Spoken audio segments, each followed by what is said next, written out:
Hi, everybody, and welcome along to another week of orienteering technique coaching. Just like last time, we'd ask that everyone can chuck their microphones on mute. We will give people a little bit longer to get logged in, and then we'll get started. Today, the topic of the talk is called risk and route choice in orienteering. So for those of you who were here for the last 2 weeks, you would have learned some skills that are useful when trying to plan a route choice or when trying to plan any leg in a course. And what we're going to really focus in on today is how you can start to make some objective decisions between some of those different options. We're going to do it in a similar style to last week. We've got a range of courses to talk about it. The 2 previous talks are now up on Jean's website. So if you head to beveridge.nz, you'll see a page which has the videos. Apologies for week 1. We had some technical difficulties during the talk, and at the beginning, we didn't start recording properly. So that's incomplete, but week 2 is all there. Finally, if there's any questions, either chuck them in the chat while we go, or at the end, we'll have an opportunity to open the floor to questions, and Jean and I will hang around for a little bit to answer anything specific. I'll also add before we get underway that we are targeting this at people who are competent at orange level orienteering, getting into reds and wanting some good skills for red orienteering. So we might skip over some more basic topics. Jean, do you want to take it away? Yeah, thanks, Tom. Hi, everyone, and welcome to our 3rd session. Today, we're looking to analyze the risk involved in navigating certain legs and also the opportunities for going faster on certain legs. So naturally, the challenge in orienteering is a balance between these 2 opposing forces. We're trying to go as fast as possible, but if we take too many risks to try to go faster and don't control these risks properly, then that's when we lose a lot of time and can cost us a satisfactory performance. And I think there's a lot of room for improvement in this area. I think a lot of people are doing quite well without having put in much effort into learning how to break down a leg properly and what are the things that are tripping them up and how they can prevent those things. So we're going to go through a number of examples today. And as usual, they start off easier and they'll get harder. And I'm going to start off by talking through how I would assess the risks and the opportunities for this leg 13 to 14 on a nice farmland map in the Hawke's Bay. You might be familiar with this from our 1st session.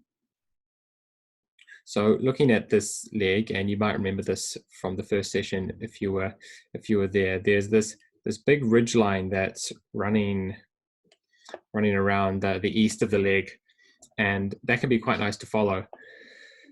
There's also just a number of other ridge lines crossing through the terrain, and then there's these streams in between them.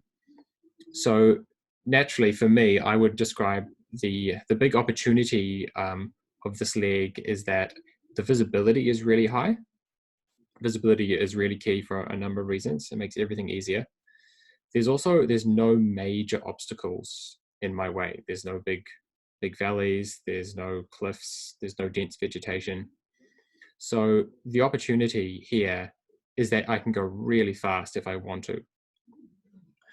The risk here is that there's a number of repeating similar features, these very smooth grassed spurs running from high on the east to further down on the west. So this repetition makes for some problems because they're going to look similar, and if I lose count, then that could be a problem. So the way I would mitigate against this risk, so to mitigate is to find a way of avoiding the problem.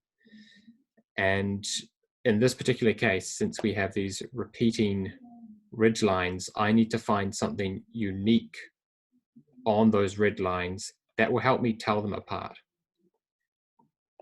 So I think I would try to go fairly straight on this leg. Perhaps I might stay kind of slightly up that line like that, but I'd still have good visibility over this whole area. So the key features for me that I'm looking for to help me know what these ridge lines are so I don't lose count. I think I'll just get rid of that red line. It's get rid of these.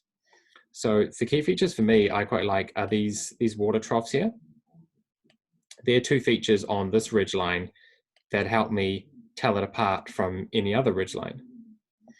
The reason I'm not trying to use these trees here as a way of counting the ridge lines or counting the valleys in that case is because there's repeating copies. There's trees in those two ones that I talked about. There's also trees in some of these other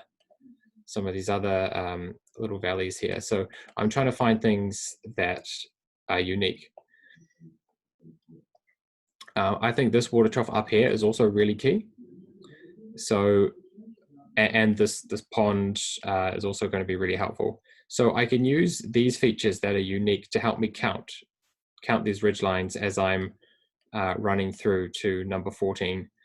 And this one here will be really important, I think, to make sure that as I'm running through here, I go down the right one. So as soon as I've seen this water trough up on the hill, I know that I'm turning down to the left. So that might, yep. So Gene, I was going to just jump in at that point and say we're going to talk about this with some other examples, but the really key point from this is when you're thinking about your leg, you want to think about different categories of opportunity for the leg.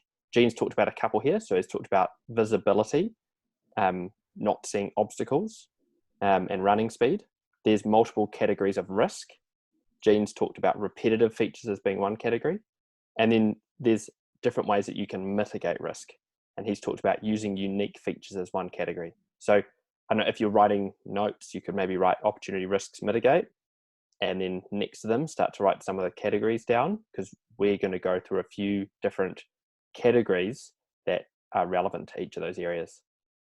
Would you say that thanks, Tom. I think that's a really concise summary of what I'm trying to say.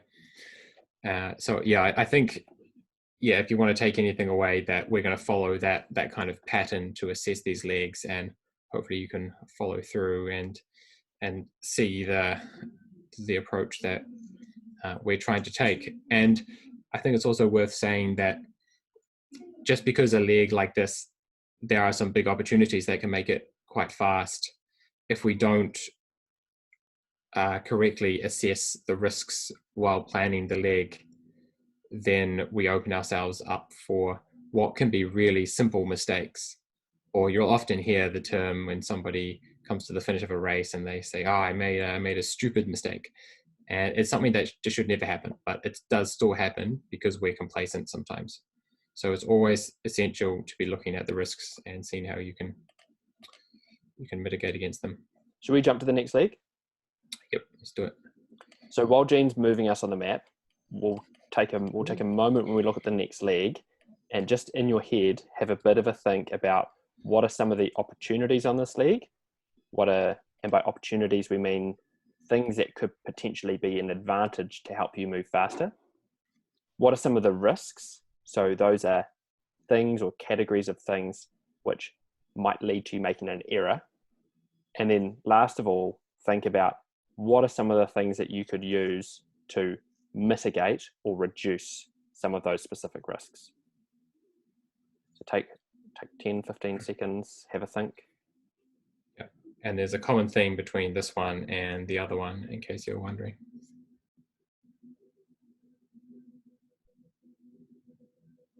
Cool, I'll jump into it. So opportunities, Gene, what do you reckon? Yeah, well, obviously leaving the control is going to be very straightforward. You have this great big pond here, so you're not going to leave the control in a wrong direction. So you can be pretty aggressive for the first half of the leg. I also like that all this open area here is just open, fast running grass, and there's no impassable beaches at all. So I should be able to run hard and run aggressive and get this control on a straighter path. So in terms of opportunities as for this possible. one, we could say that it's got visibility as an opportunity, like the prior leg. And then I guess we could call the lake like a huge feature. You see these sometimes on maps where there's a feature which you could not mistake for anything else on the map. It's like something huge. And they make your life really easy when you're trying to plan a route. So that's two categories of opportunity that we've got there. Good visibility and a so-called huge feature. Yeah. So the risks on this leg, well, the risks are not going to be in the first half of the leg because you've got that pond there. But in the second part of the leg, again, we see some repeating features similar to what we had on the previous leg. Or you could say that the spurs are the repeating features here.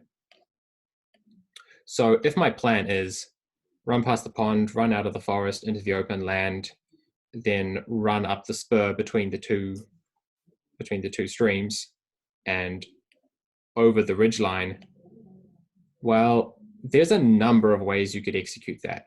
Which spur have you run up between the two streams? And where have you crossed over the ridgeline? So there's a big risk here of running up a repeating feature because you didn't take the time to single it out from the other features there. So the things I'm looking for to help me single out my exact spur, so I want to run up this spur here, and I'm probably going to come out of the forest in this kind of direction, fairly close to the pond and fairly close on the straight line. I'm looking out for this stream and the pond here. And you'll notice that that is unique in pointing to my spur. Whereas there's no stream pointing to this spur, and there's no stream pointing to that spur. So that's the risk is getting the wrong spur, and the way I'm going to mitigate against that risk is by finding the pond and the stream on the close side of the larger stream before heading up and over. And once I head up and over, I know that there's again another risk that I don't have my direction as perfect as it should be when heading over this, again, very smooth spur heading down the hill. There's nothing really distinctive on that spur. So there's a risk that I lose direction. So my mitigation against that risk is to be really careful with the compass bearing. So once I'm up here, I'm taking the time here to make sure my direction is perfect and using my compass really carefully to get that. Also, that's another category of mitigation. You started with unique features, talking about the pond and the creek that leads down into the waterway system. And then you've talked about direction or compass use as another mitigating strategy or another category of mitigating risk. Yeah, really important. And it's key that I don't need to be super tight on the compass for the first half of this leg. But because I've identified this risk of losing direction in the last portion of the leg, I know that that is the time to capitalize on my compass use, where it's pretty low yield to be trying to use your compass in the first part of the leg. It's not really going to add much benefit. So if you correctly identify the risk, it can be more obvious what techniques you need to apply to reduce that risk. Cool. Shall we jump on to the next lead? Let's do it. So we've talked a wee bit about the three big groups: opportunities, risks, and mitigating risks. And within each big group, there are categories. We're going through the different examples of categories. And so far, examples of opportunity categories include good visibility and huge features. They're two things on the map which can make you go faster. We've talked about risks, and so far we've talked about repetitive features as being really risky and losing direction as being really risky.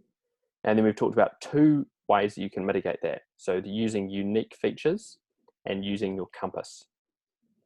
What about this map, Gene? What have we got here? What examples are we going to have? So as usual, I'll freshen us up with the terrain just for a moment while for those of you who are not quite as familiar with this Auckland map, we've got a lot of rough open dunes here, quite This close is to the Woodhill, right? coast. Yep, this is in Woodhill Forest, very close to the sea, which is down here. And the dunes are pretty rough, very slow to run through, and they can push you around quite a lot. And that's in high contrast to these white areas, and like this area over here, where the forest is very fast to run through. There's nothing on the ground. You can take a dead straight line. And it's important to notice these green areas. There's light green and there's dark green. Yeah, that stuff's pretty slow as mapped. So that's the lay of the land. And there's some motorbike tracks and some roads that are also on the map. So the big opportunities that I'm seeing on this map is there's some tracks here, and there's this big road. Like a huge feature, we could call that. Yeah, and very fast to run. That's the fastest running surface you're going to get. The other opportunity is this is not a speed opportunity, but it's a very distinctive handrail, and that is this steep slope. So you can see where the contours are very close together. That steep slope, which just comes off the flat and then boom, up 4 contours, that will be very distinctive in the terrain. So that is a very good, very reliable handrail to use, and it runs all the way down. And then there's a big hill leaving 18. So when you look at that handrail, Gene, do you see that as an opportunity? I do. It's opportunity not because it makes it easier for each step, but because it gives me so much confidence when I move through the forest, because I can see this big line in the terrain ahead of me. It allows me to keep my momentum a lot more. Okay, So so it's you not might not faster necessarily underfoot. Yeah, I get it. You might not be able to run as specifically faster, but because you're not thinking about micro navigation, you can move faster. Yep, I'm not stopping as frequently to look down at the map, and there's just no chance for me drifting off as well. There's no chance of me making a big mistake as well, which is it's worth just reducing that risk every time, because 1 in 100 controls will be a disaster. And if we can make sure that 19 is not going to be one of those instances because I've got a big handrail, then that's great. So the big risks I see for this leg here is... So maybe that would be another opportunity if we called it like super strong handrails. That's like a yeah really big finding good handrails is an opportunity. Yeah, big reliable handrails. Cool. So are we on to risks now? Yeah, so risks, getting stuck in that green area. This green area here as well, looking nasty. We don't want to get caught up in that. And that's not just going to slow down your running. That's going to send you offline, make you zig and zag to try and get through. And if you think you are, if you think you are just a beast in the terrain, you've still got to come back to that momentum idea. If you're having to stop to read the map and check the compass a little bit more because you can't see as far in the forest or you don't have a big handrail to follow, then that's going to slow you down.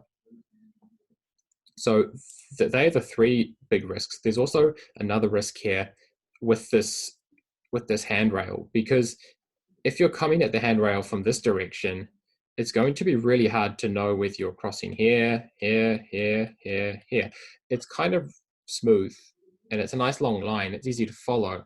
But if you come at it at 90 degrees, how do you know exactly where you are along it?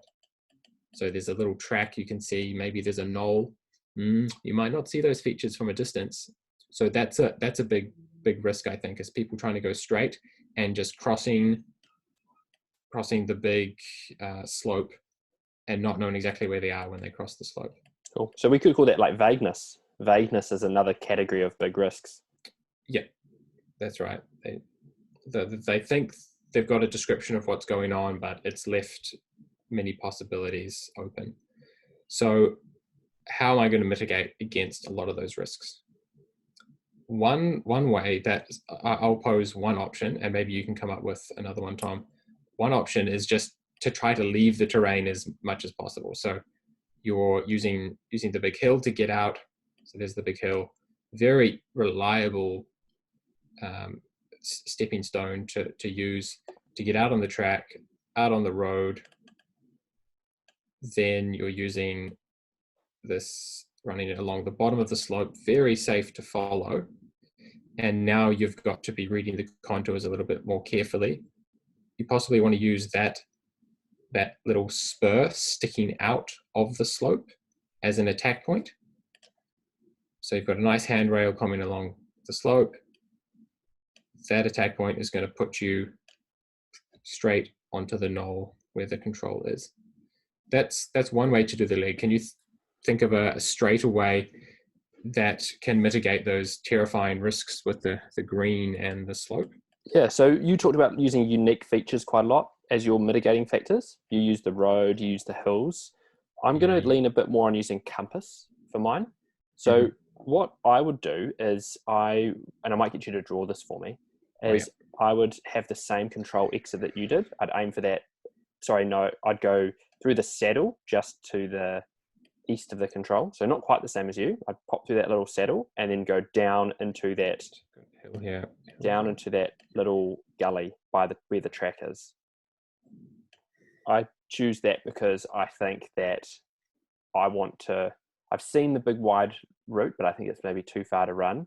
I want to take advantage of the white area of forest in the middle.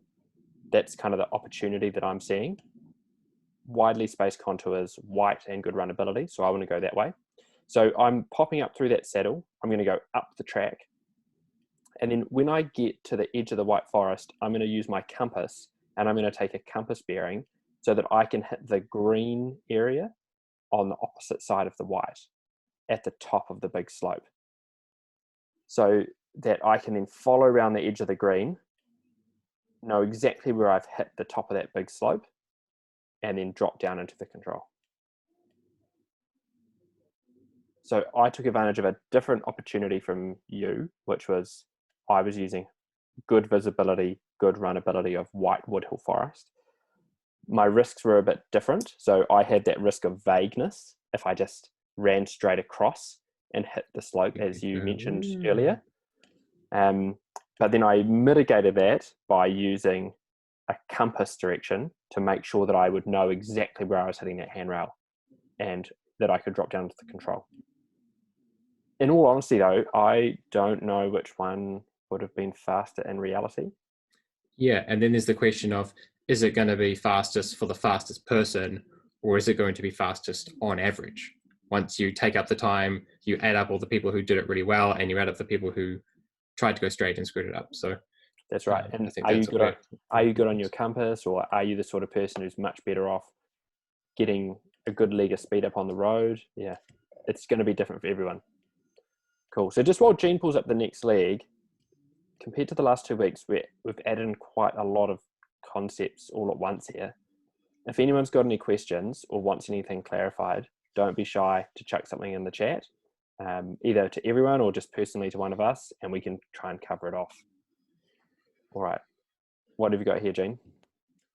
Some more pretty fast running woodhill pine forest. Some nice sand dune detail with some very precise point features, but also some vague contours. So by point features, you mean those like little depressions and little knolls? Yeah, like that depression, that knoll, some of these little reentrants and spurs, very sharp in the terrain. And when you get there, it's really obvious. Whereas trying to see like a shape like that, it's so wishy-washy at 2.5 meters per contour. That shape in the terrain is going to be very hard to see because everything is kind of smooth. Okay, so what are your opportunities on this league?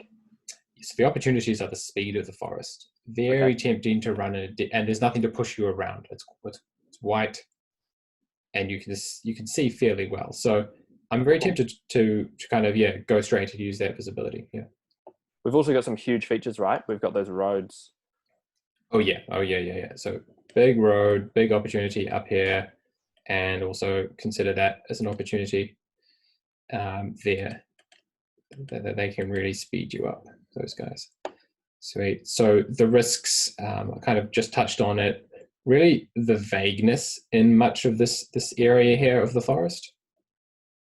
You can see there's contours there, but most of them are pretty smooth and flowy, and they're not going to stand out like a big stepping stone that we want to use. Loads of them are So form lines as well. Like they're only half a contour. yeah, like a depression like that is half approximately a 2.5 meter contour. It's not a big shape in the terrain. Even this area beside the control, if you had chosen to go this way, it's just not that precise. It's not that significant visually in the terrain, especially for somebody who's moving from orange up to red level. Okay, so that's some of our risks. We've got vagueness, repetitive features. What are some of the things we could do to mitigate that? I think direction is going to be extremely helpful Also, compass work. Yeah. in this case. And uh, can I pose another risk about using this track here? Is that it's dead straight. And a dead straight track is not the easiest thing to leave. It's the easiest thing to follow, but it's not the easiest thing to leave. So you need to find a really good cue to pop you off that track if you had chosen to take this route. Okay.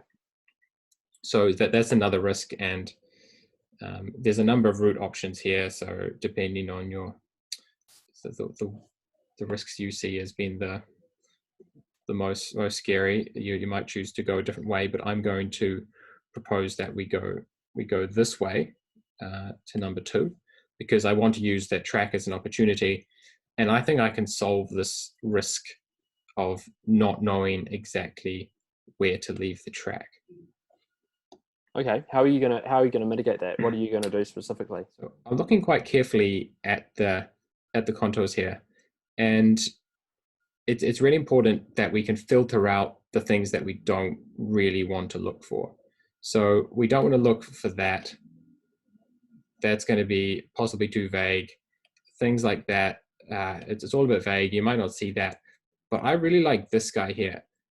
Remember, a human mapped this. A human has decided there is something a round hill right beside the track that's going to stand out for me.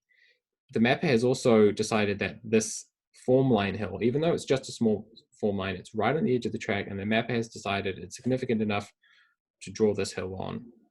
So as I'm running down the track, I'm going to be looking really carefully for those 2 hills.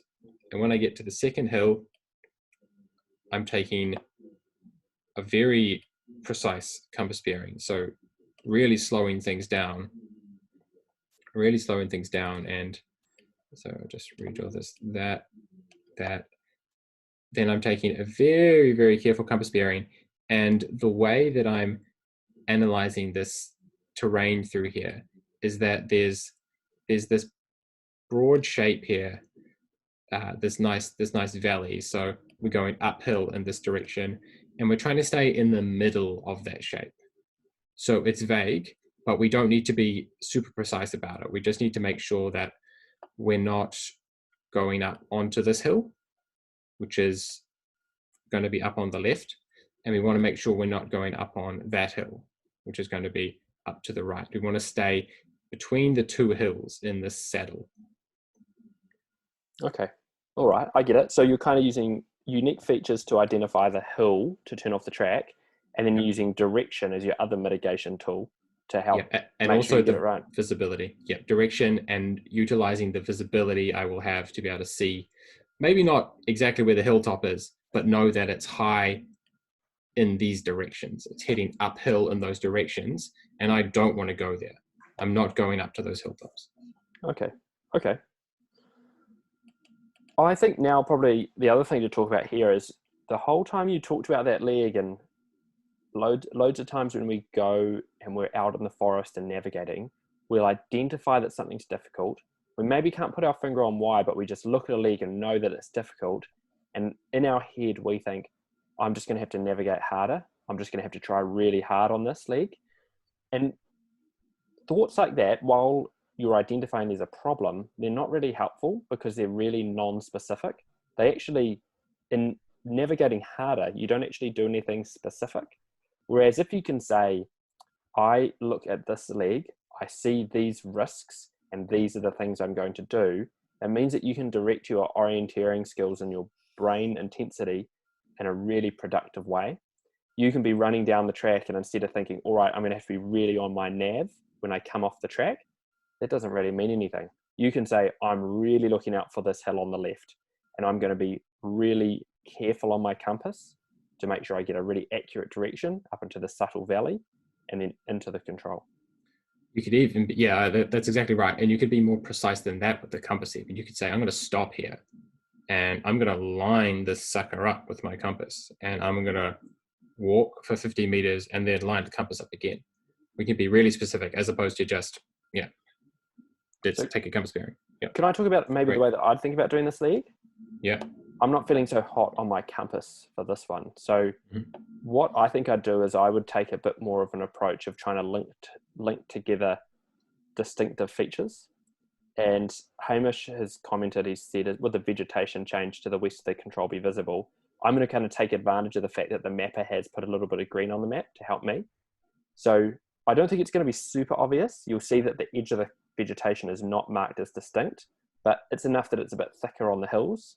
And yeah, that's a good point. Just noticing, I'll just add there. Yeah, if you see the black dotted lines, that means that the difference between the two different vegetation types is very distinct. Without that dotted line, it could be a bit of a merge. Yeah, sorry for interrupting. So what I was going to do is I was going to say, well, the hilltops are generally a bit thicker vegetation, and there's a few hilltops along the way. So I'm going to aim for I'm going to use the kind of straight, I'm going to take the straight green forest route really, because I think it's going to be an opportunity to go fast. I'm going to note the risk that it's vague, and I'm going to notice that there's a few big hills along the way. So there's one just as I cross the track. There's another one which Jean's drawn on, and I'm going to get to that. And then I'm going to, off the top of that hill, I'm going to use direction a little bit. I'm maybe not quite as reliant as Jean was coming off the track, but I'm going to make sure I pick up that little hill on its own, and then I'm going to go straight down into the control. So I thought that the risk of coming off the tracks was too great. I didn't think I could identify those really small features. I didn't think that that technique of mitigating the risk was right for me. Instead, I would rather be on more concrete, distinct features. And so I've linked up the hilltops to get to the control. So I've taken the same kind of way of thinking, applied it in a way that suits my skills, and come up with a plan that includes really specific ways that I can tackle those difficult moments in the league without just thinking, oh, I'm going to navigate harder. Yeah, and there's one thing about when you're looking for the hilltops, we could even be more specific here about what our feet are doing, is that when we're looking for these hilltops, we're trying to not run downhill. So Tom, you can see that it's heading downhill in that direction, downhill in that direction, downhill there, downhill there. And Tom's trying to stay really along the high space between those low points. So if you're running directly downhill, you're not going the right way. You're looking, so that I think that's maybe what it will feel like when you're looking for the hilltops, is you're really looking to not run downhill. So as opposed to like hoping and looking forward. Yeah. Should we jump on to the next league? Yeah.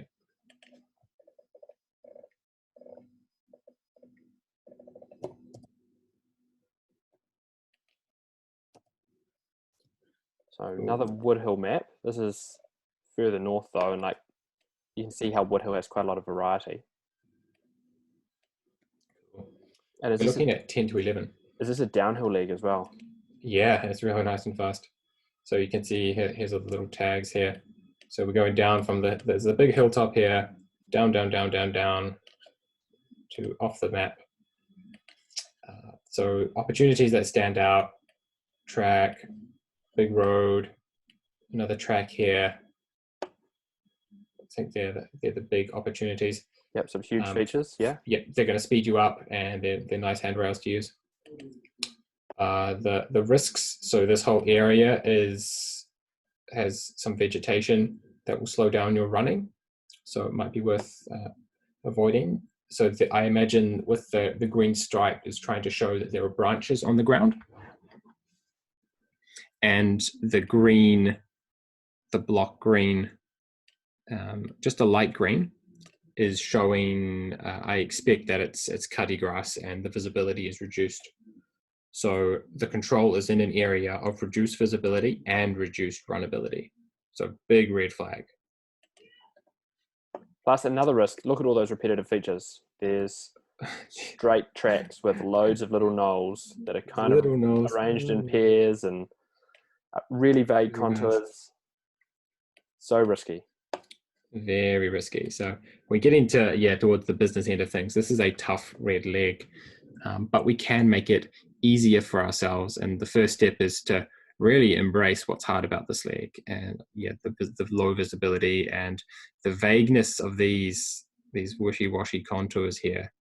And that's not what you want to see to navigate from. Pointy spurs like that, spurs with those knolls on it, you can see that in the terrain, but none of this wishy-washy stuff. So yeah, I'm really torn with this leg, because one way that I'd like to approach it is, first off the bat, is I see this big fast run down the road, just hoom down the road, and then this entry like this. But hold on, that is a terrifying entry.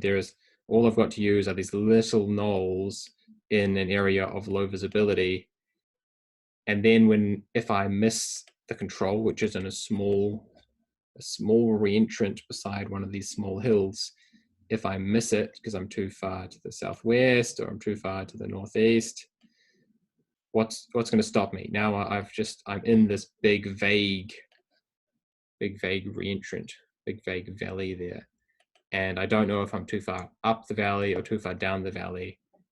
So that's a big issue. So I think that's too hard. I think that entry into the control is too risky for me, even though most of the leg is running on this road. It's that last critical part.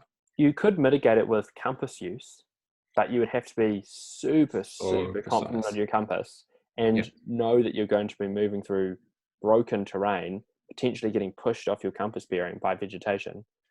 I think it would be doable, but it would be super risky. And one of the other techniques you'd have to use, as well as compass, would be super slow speed. You'd have to really slow right down to make sure you could execute that right. Yeah. Just forgetting about what your legs are doing, is focusing so much on that needle.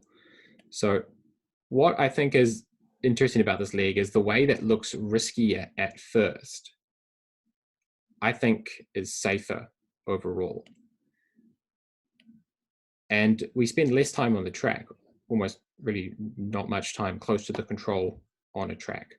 What I'm trying to do here is follow this big valley down, and it's pretty consistent.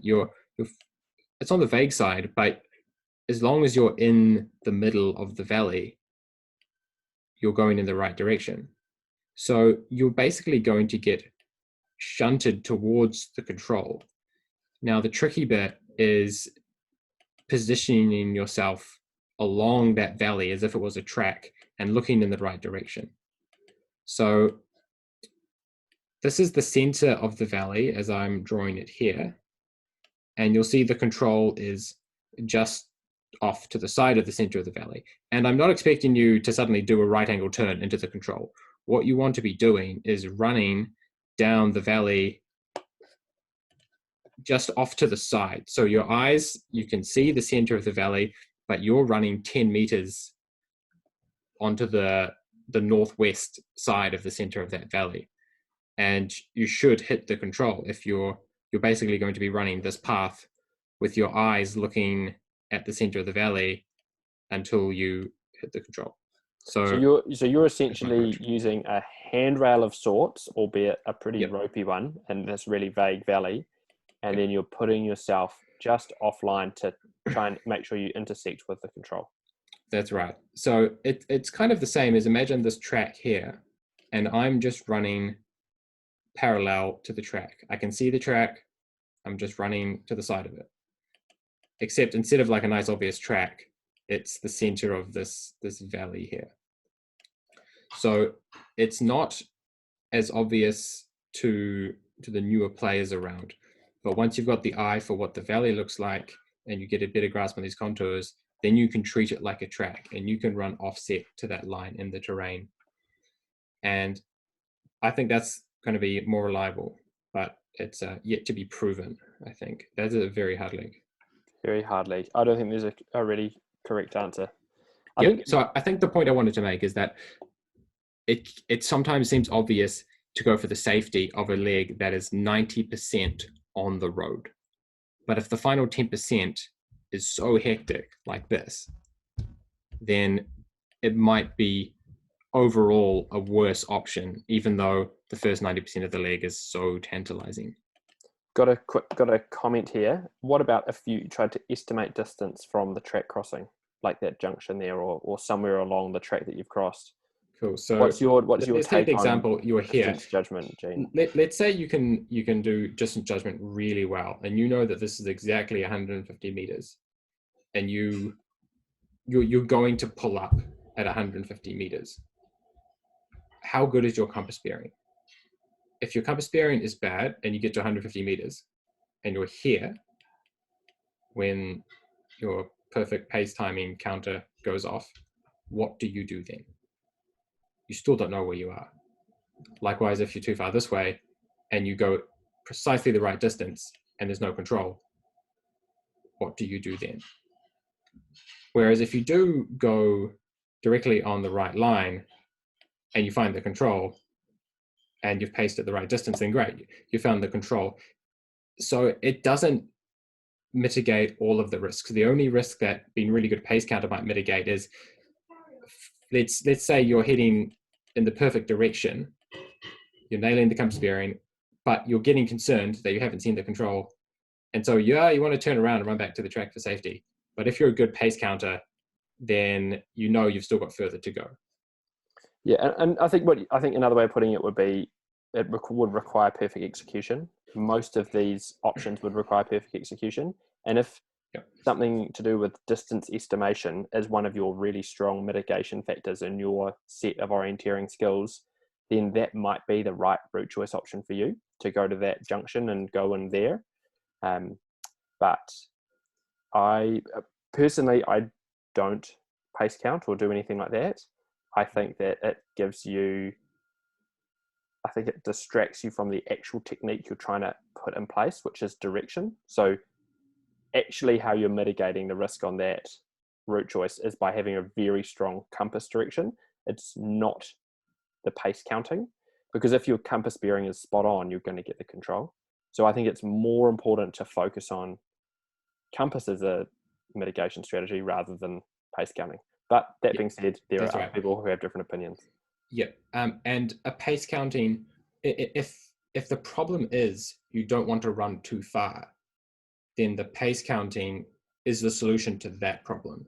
But the pace counting isn't a solution to the direction risk. So if you're trying to run along a straight track a certain distance before going off to get a nice little knoll in the forest, then knowing how far, knowing that you've got to do 100 meters along the track before you go right in, boom, that is when your distance judgment is the right solution to the risk. So good point. Yep. So yeah, and another quick question here about, could you go east from the track junction into the gully, or will it not be distinctive enough? I think again, that's out to the like here there, and yeah, there. I think this is sort of probably a similar answer in many respects. If you think that your techniques are enough to mitigate the risks that would pose, if you think that you'll be able to identify that valley that you're coming down into and then be able to turn off the track in the right place, then absolutely. The reason why I think Gene advocated to come straight down the gully is often those features are a bit easier to identify where they start, and that it's a little bit more obvious further up, whereas it gets rather vague closer down to the track. Mm-hmm. Yeah, as another argument of a technique you could use, say you were an orienteer who was terrible on compass bearings but was very good at appreciating detail. I think that there is a way that you could sort of clump the detail together and make your way down via a selection of stepping stones. So if you kind of look at the map and ignore the green stripe, you can see that exiting from 10 straight across the road, you can join together all of the detail that's to the northwest of the line. And you would be not reading individual features, but you'd just be saying, oh, I've got all this little bits of contour noise around me. You'd cross the track and then you'd turn down and you'd stay in the noise and then you'd come into there. That would be someone who is very good at appreciating detail, and that's possible. For most people, that would be super, super risky. But if you were the kind of orienteer who noticing tiny features under chopped down branches was your thing, then that might be how you mitigate that risk. Yeah, I think that and I'd also point out, if you had a turn of speed, then the opportunity to do something that doesn't require detailed navigation is the big opportunity that you'd miss if you were to try to do the detailed approach. Absolutely right. So there are 1,001 ways to do it. It's just trying to make sure you kind of look at the decisions critically and identify those opportunities to go faster, choose the risks and identify them really clearly, and then make sure that you've selected the skills that work best for you to mitigate the risk. So right. Yeah, all of those options would be reasonable for different orienteers. And I think this is it. This will be our last one, Gene. Yep. Oops. It's a longer one. We're going to do 18 to 19. So opportunities wise. Yeah, just give people a quick look. So terrain, yeah, we've got some nice open, fast grass running, and we've got this huge area of white forest with a lot of undergrowth in the valleys. You can see a lot of green, some green stripe, some dark green, and we've got some quite steep slopes and some very smooth spurs and smooth re-entrance. So that's how I describe the terrain. Now, the white is an opportunity, it's fast. The green is a risk, it's going to slow you down. So that's one balance to strike. The other one would be an opportunity, or sorry, another risk is the vagueness of some of these spurs. They're fast, but they're pretty vague. Yeah, especially contours like this. It's like, oh, you are not going to see anything distinct in the terrain. Following a spur like this guy, yeah, that's going to be nice to follow, but not like that earlier one. So yeah, the vagueness, also there's some repetition here. Big spur, big spur, big spur, big white spur. Cool, so another category of risk. Yep, same with the valleys.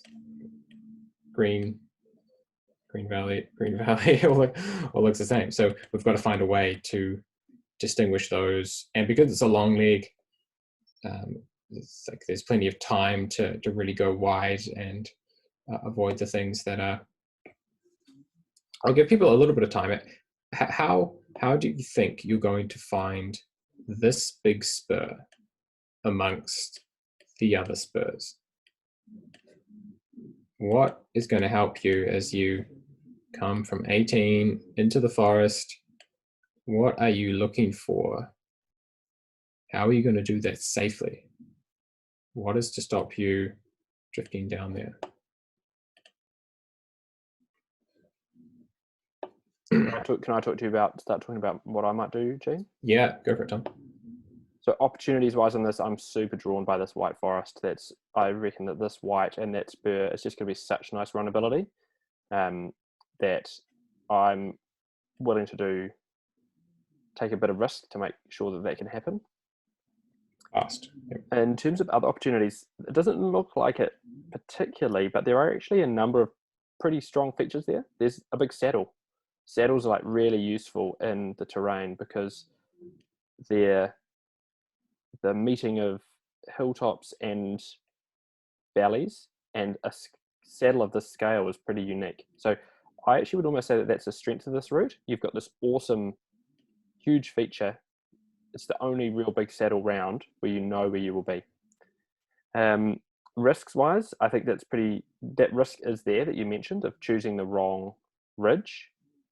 But I think I can mitigate that pretty well. And there's also a risk once you get down to the control.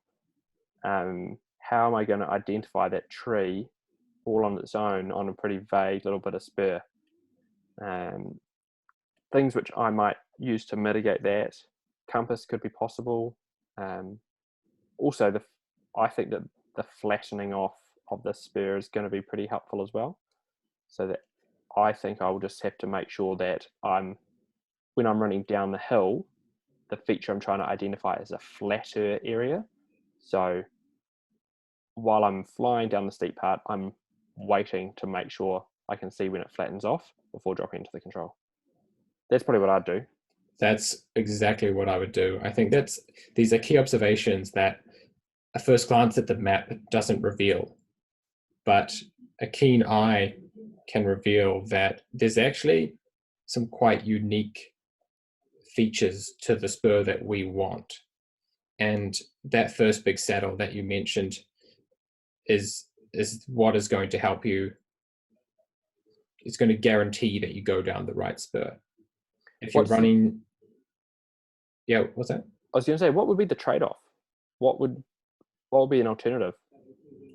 Another way to do it could be to run down and not pay so much attention to the saddle, but stay on the high point until you hit the boulder here, hit these rocks, and then you want to use your compass to point you in the direction of the correct spur. That's one way to do it. I would steer away from using the green because there are multiple clumps of this dark green, whatever it is. There are multiple clumps, and it's not quite as unique as I think the spur or the boulders are. What about the opportunity of that something like a fence line holds? That's like a super strong handrail. Could you run to the edge of the forest, pick up the fence, and then basically loop the whole way round the outside in that valley on to the fence north line to the north? Yeah, that's right. There is this very wide route choice here that has a massive opportunity of safety following this fence line. And then once the fence line, you're going to have to keep track on where you are on the fence line because it's going to be quite repetitive on this big vague area here. But once you come over this spur here, and then you've got the green, that there is a way around. It's still got a tricky approach from the bottom because this is a very vague slope. But you're right, it's doable. And some things that you might use to make it a little bit more reliable. Perhaps these trees here, those distinctive trees do repeat a little bit though, so I'm a little bit concerned. There's a bend in the stream as well if you pay close attention. So it's actually it is a reasonably tricky entry from that direction, but huge opportunity of just high confidence around that. Because you could run super fast. You could I even think if you counted, you could say you have one fence coming on you'll enter at the first junction, you have a second junction on your left, third junction on your left, and then after that you want to run around the end of the next spur, then you just run uphill to the top where it's flat, gain some height, and then pop down. That's super good mitigation. See, that's exactly the right process we want to see. I'm faffing around here trying to come up with some weak use of the bend or some weak use of the trees. The problem is that this area is vague. The solution is to run up and avoid the vague bit and then go down. So that's exactly what we want to see, is if you correctly identify where the massive risk is, you're the first, you're one step closer to actually avoiding it. Cool. All right, we've gone pretty much long enough, but just to kind of recap and summarize before we let for some questions. So what we're trying to propose is a way of thinking about your legs so that rather than trying to just navigate better or concentrate harder, you've got a couple of ways of thinking about the leg that can let you make real decisions about risk and opportunities, and then have a way of applying those thoughts really clearly. So we talked about opportunity risks and mitigation of risks in a concept of categories. So for each of those headings, we had categories that we could apply when thinking of a leg. So for example, we might look at a leg, think of opportunities like fast runnability, a super strong handrail, or huge features that might let us move fast through the terrain. And we also would identify risks. These might include repetitive features, vagueness, or situations you could lose direction. And then we considered ways we could mitigate the risks. This included the use of unique features, strong handrails, or compass and direction. Anything else to add to that, Gene? Or could you say it in another way? That sounds really concise. And I think next week we might go into some specifics that help extend those ideas for those who are itching to take it a little step deeper. So we'll talk a bit more about some typical errors that you might see. Yeah, but I think that's really what we want to encourage is a rigorous problem-solving approach to orienteering. That is a huge key to success and satisfaction in this challenging sport. The course setter has designed this course to be challenging, but also to have solutions to the challenge. And your job is to find those solutions and execute them on the day. All right, cool. So we will leave it at that. Me and Jean will stick around for about 5 minutes if anyone has questions. Otherwise, thanks for coming. We will be back probably next week, maybe the week after. We just need to look at our schedules, but we'll advertise it. We'll chuck something on the ONZ Facebook page.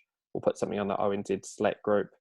And if you look at Jean's website, jeanbeveridge.nz/videos, we'll post something there as well. Thanks for coming. And hopefully with some of the changes coming to level 2, we'll be able to get orienteering soon. Yes. Cool.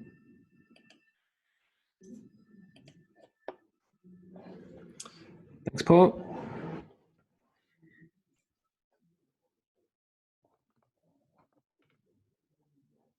Thanks, Lisa.